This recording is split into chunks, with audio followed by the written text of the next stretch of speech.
Caminhando pela Rua Conde de Bonfim, não sei se ontem ou se hoje, porque a agitação do tempo às vezes nos faz nos perder no calendário, eu vi uma mulher, do lado dela uma outra mulher grávida e uma criança sendo empurrada talvez pela avó pela rua.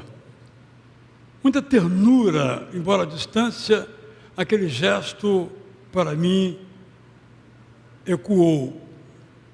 Nós amamos as nossas crianças. Isso é algo realmente magnífico. Mas eu me recordo que quando eu era criança, na festa, as crianças eram servidas por último. Eu me lembro também que os mais velhos se assentavam nas cadeiras e as crianças ficavam em pé. Nem falo aqui de idoso, falo só os mais velhos. Se recuarmos no tempo, as crianças sequer contavam nas estatísticas. Esse é o contexto em que viveu Jesus. É por esta razão que quando Jesus estava ensinando e as crianças começaram a bagunçar, porque se não bagunçar não é criança, os auxiliares de Jesus disseram: cadê vocês pais que não estão vendo isso? Estão atrapalhando o mestre. Não é verdade? Vou ler. Primeiramente, Lucas 9, 46 a 48. Também naquele momento em que era grande a fama de Jesus, os apóstolos tiveram uma séria discussão. A questão era a seguinte: qual deles tinha mais prestígio diante de Jesus? Jesus não participou da discussão, mas sabia do que se tratava. Diante disso, colocou uma criança no colo e disse aos apóstolos: estão vendo essa criança aqui? Vocês sabem que as crianças não são valorizadas como deveriam. Por isso eu digo que quem valoriza uma criança está me valorizando. Também digo que quem me valoriza está valorizando o Deus eterno que me enviou. Entenderam? Grande é quem é pequeno. A verdadeira grandeza é a humildade. Temos outro episódio mais adiante, capítulo 18 do Evangelho de Lucas, também, versos 15 a 17, que mencionei. Enquanto Jesus ensinava, muitos pais traziam seus filhos e pediam que fossem abençoados por ele. Que atitude dos pais, né? Eles não sabiam que Jesus era Deus. Sabiam que era alguém que falava com autoridade. Esse é um entendimento que veio a posteriori. Sabiam que dali saía virtude. Sabiam que dali saía bênção. Eles levaram seus filhos para serem abençoados por Jesus. Preocupados, os apóstolos pediam silêncio e impediam que os pais se aproximassem de Jesus. Podemos imaginar, não é? Aqui está o local onde Jesus se encontra. Aqui tem uma barreira de apóstolos. Aí estão os pais, tentam chegar, mas a barreira está ali, ó, forte, não pode passar. Essa é a ideia. Vamos continuar lendo. Jesus, porém, acenando às crianças para virem para perto, disse: deixem as crianças virem a mim, não as impeçam, por favor. O evangelho da graça de Deus é para elas também. Na verdade, só participa do evangelho quem o recebe com a simplicidade de uma criança.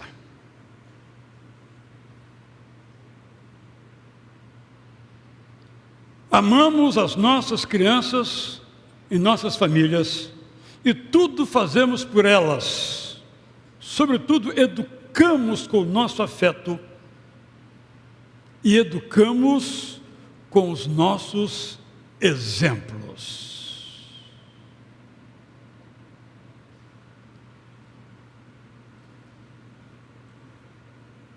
Eu sei que é óbvio, mas às vezes achamos que educamos as nossas crianças com as nossas palavras.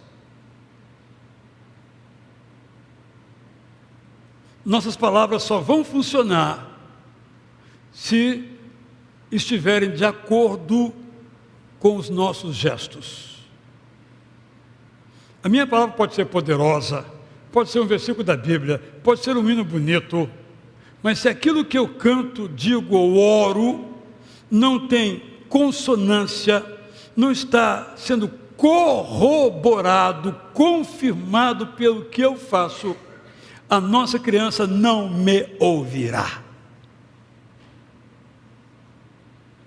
Eu sei que é óbvio, é importante repetir isso.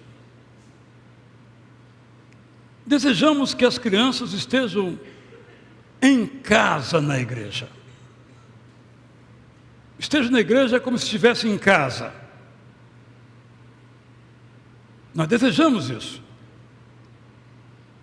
E como nós realizamos isso? Quero trazer algumas sugestões. Primeira, nós precisamos amar as novas gerações. Claro que todos nós, egoístas que somos, amamos primeiramente a nós mesmos. Temos que ser honestos. Mas é preciso que nos saiamos de nós mesmos para que amemos as novas gerações. Quando eu falo novas gerações, estou falando de crianças, de juniores, de adolescentes e de jovens. Aqui eu estou falando nós, igreja. Eu quero testemunhar, nem sempre os jovens concordam com isso, é verdade, reclamam pra caramba, continue reclamando, é assim mesmo, assim que funciona.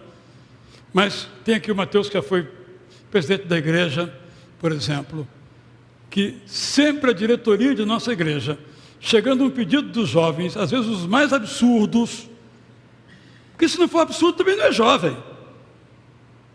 Porque às vezes achamos que o jovem deve ter a nossa maturidade. Nem sei se usei a expressão correta, porque tem nada a ver maturidade com idade, né? Ou nossa experiência, nossa história para contar. Sempre a diretoria, certos jovens, vamos fazer. Nossa igreja tem um pastor só para as novas gerações, começando pelas crianças, e acho que fazemos muito pouco ainda. Nós precisamos amar mais as novas gerações. E aqui, novas gerações. E aqui eu conto uma história, por isso que eu coloquei o momento da irmã Ana Ruther antes, não no final. Há muitos anos o pastor Ruther, marido dela, Ronald Ruther, pastoreava uma igreja de favela na Gamboa. Me convidou para pregar. E aí foi um sofrimento. Porque é uma criançada entrando e saindo durante a mensagem, que eu dizia, o que é isso? Chamou aqui para quê? Na minha ignorância, na minha estupidez. Aí no final do culto, com muito jeito, pastor Ruther, pois é, difícil de pregar assim, né? As crianças entrando e saindo. Aí ele me disse, a igreja é assim, está muito bom assim, muito bom que as crianças venham. Eu, claro que não concordei, mas ele estava certo. Ele estava amando. E eu digo aos irmãos o seguinte, o que a rapaziada mais velha pensa de mim não dou muita importância, não. Agora, o que as crianças pensam de mim, isso eu dou muita importância. Talvez não saibam o meu nome, porque não tem nenhuma importância. Mas quando forem adultos, eu quero que se lembrem assim. Lá na minha igreja, nem sei o nome dela direito, acho que Itacuruçá, algo assim. Tinha um pastor que era legal com as crianças. Sabe por quê? Vão sempre associar isso ao Evangelho. E vão associar isso a Jesus Cristo. Deixem vir a minhas crianças. Umas vêm mais calminhas, outras mais agitadinhas. Cada criança é o seu jeito. Nós temos que colocar na cabeça, como eu disse no começo desse culto, que o culto é para todos e também para elas. Elas se expressam, elas são de outra maneira, elas são de outro jeito. Como por incrível que pareça, nós fomos também um dia, né? Ou não? Claro, eu não, eu sempre fui bem comportadinho, viu? Quero que vocês saibam disso, bem comportadinho, tá? Só que não. Bem, seja outro assunto. Então é isso que eu queria dizer. Gente, vamos amar as nossas novas gerações. Mas a segunda coisa que quero dizer, que para mim é algo assim, que tem me consumido, é o seguinte: nós precisamos manter conexão com as novas gerações. A linguagem é diferente. Mas o que é comunicação? Dr. J.R. Bonavita, doutor em comunicação. O que é comunicação? É quando alguém faz ou diz algo, o outro recebe e entende e se encontram. Porque se eu digo algo e o outro não entende, não houve comunicação. Houve uma emissão, mas não houve comunicação. Só há comunicação quando os dois universos, aprendi isso em 1500 antigamente, lá onde estudei quando ele era professor, também se aposentou já, quando há um encontro de universos. Eu, mais velho, tenho um universo de palavras, de sentidos. As novas gerações têm outro universo. Quando os dois universos se encontram, aí há comunicação. Quando não se encontram, não há comunicação ou conexão. Nosso grande problema é de conexão. As organizações no mundo, não só a igreja, estão buscando como se conectar. O jovem vê pouca televisão. Televisão é coisa de velho. Nós jovens não vemos televisão, não é verdade? Redes sociais, Instagram, TikTok, não é assim que nós nos comunicamos. Estou dentro. Facebook é coisa de velho. Ontem me mandaram, veja no Facebook. Não acesso o Facebook. Brincadeiras à parte, para dizer o seguinte: nosso grande desafio como igreja, como família também, é a conexão. Manter conexão. Os auxiliares de Jesus estavam concentrados em ajudar Jesus.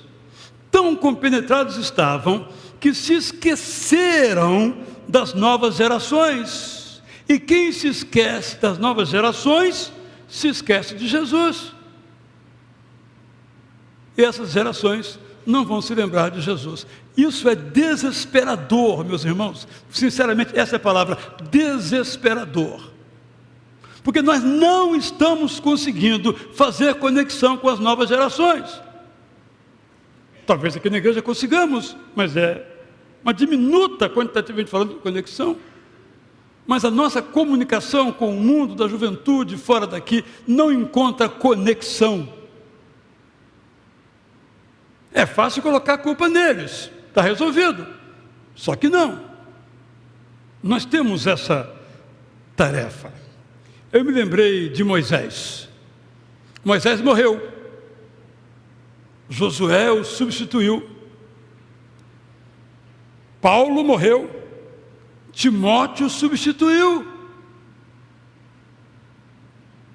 Quem vai substituir Rui Xavier Assunção? Ana Augustósia Rutter.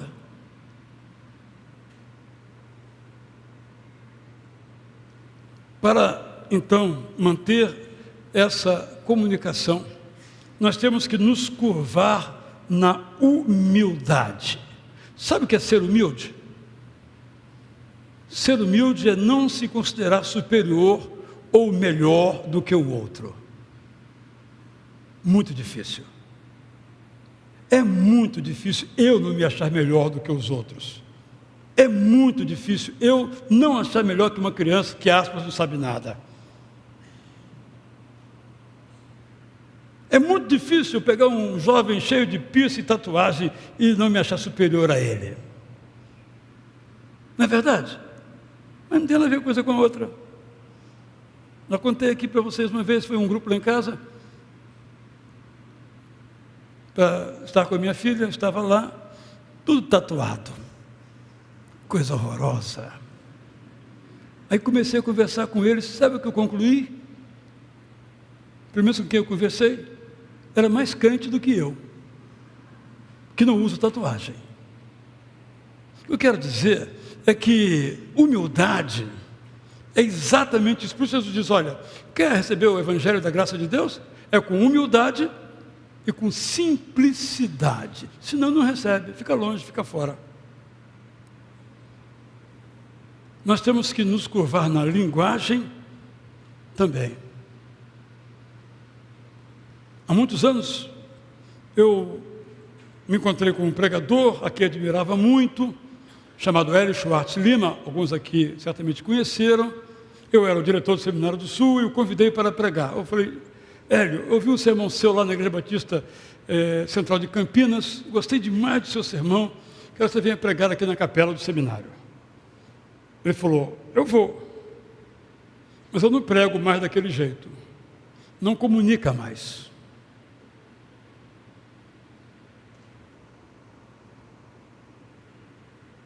Eu não prego, né, Mateus, do jeito que eu comecei a pregar aqui há 25 anos.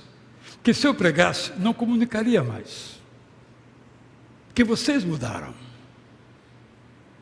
Publiquei mais de 15 livros só com os meus sermões aqui. Hoje, se eu pregasse aquele sermão, não comunicaria mais. Esse é o nosso desafio. O que nós queremos? Deixe vir as minhas crianças. Temos que recebê-las com humildade e buscando uma linguagem que possam ouvir. Isso implica de minha parte profundo amor por Jesus Cristo. Porque eu e você queremos que Jesus Cristo, que faz sentido, tenha sentido para todos. Precisamos pedir a Deus que nos dê a capacidade, Ele que dá, daí a nossa humildade, para que nós consigamos nos comunicar com nossas crianças. Deus inspirou um livro absolutamente magistral, genial, chamado Bíblia Sagrada. Em hebraico, em grego, em aramaico. Línguas que tem cada uma delas pouco mais de 400 mil palavras. A nossa tem muito mais. Eu errei, 4.000 palavras. É por isso que você encontra amor para ser amizade, amor para ser caridade, amor para ser compaixão, uma palavra só, no caso do grego. Porque o grego do Novo Testamento é o português do Silvio Santos, que todo mundo entende. Por isso ele fez aquele sucesso extraordinário. Nós, porém, solenizamos a Bíblia. Pegamos versões do século XVIII e lemos até hoje. E queremos que as pessoas entendam. Impossível.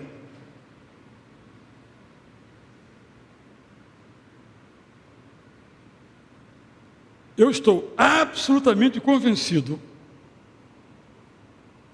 por isso eu estou empenhado nisso, desculpe o exemplo pessoal, ou que fazemos uma versão que as pessoas entendem e gostam de ler, ou as pessoas não lerão a Bíblia. As pessoas hoje, fora da igreja, não leem a Bíblia. As pessoas dentro da igreja leem muito pouco a Bíblia. Aí todo domingo nós temos que falar assim, leia a Bíblia. Sabe por quê as pessoas não leem a Bíblia? Por muitos motivos. Não leem livro, etc e tal. Mas, em parte, porque as pessoas preferem uma versão que não entendem. Como se aquela fosse uma versão inspirada por Deus. Tanto quanto inspirou os autores do grego e do hebraico. Talvez você diga, está falando em causa pessoal. Sim, mas eu estou empenhado nisso. Eu durmo e acordo pensando nisso. Porque o que nós fazemos por obrigação, nós só fazemos quando não tem outro jeito. Mas eu me lembro, quando eu lia a Bíblia na infância, eu lia com alegria, eu carregava aquela Bíblia, eu tinha prazer em ler a Bíblia. Mas são passados disso quase 70 anos. Agora nós temos que buscar na música. Gente, a maioria das nossas músicas, tanto do cantor cristão quanto do HCC, boa parte de nós não entende, nós que estamos aqui. E quem não está não entende menos ainda. E as músicas dos jovens, então, pior ainda. Só quem é crente entende.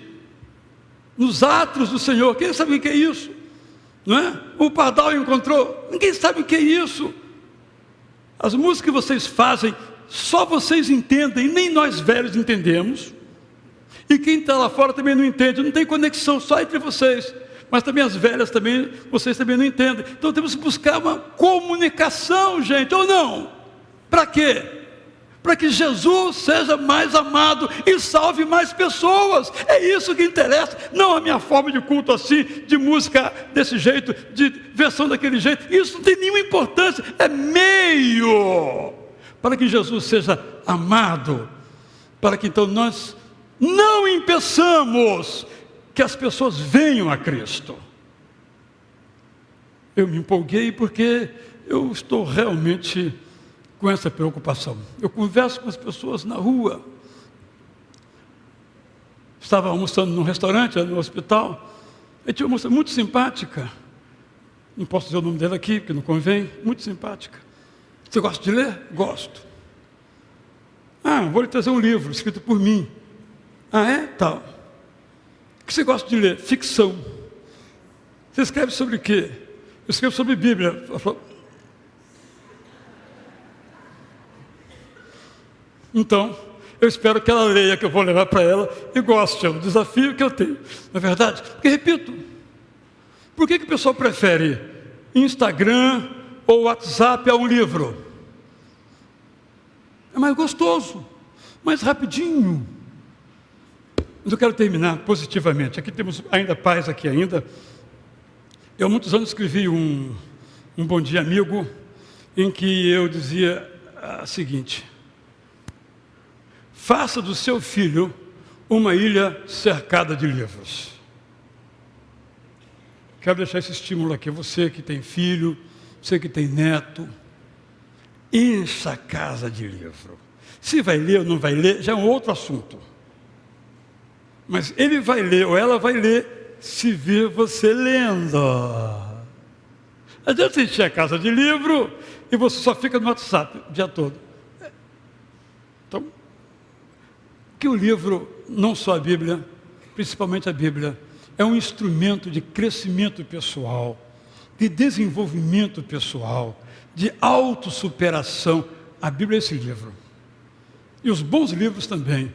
Devemos fazer todo o empenho, porque, de novo, o que está em jogo é a salvação das pessoas.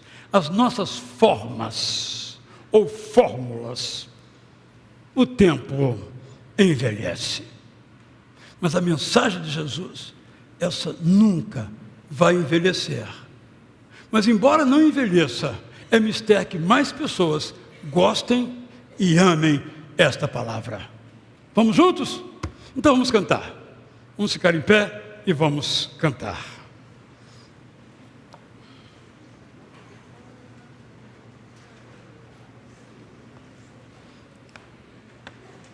Enquanto vocês se preparam aí, nossa igreja, alguns conheceram aqui, teve talvez o maior pregador dos batistas no Brasil, Elcio da Silva Lessa,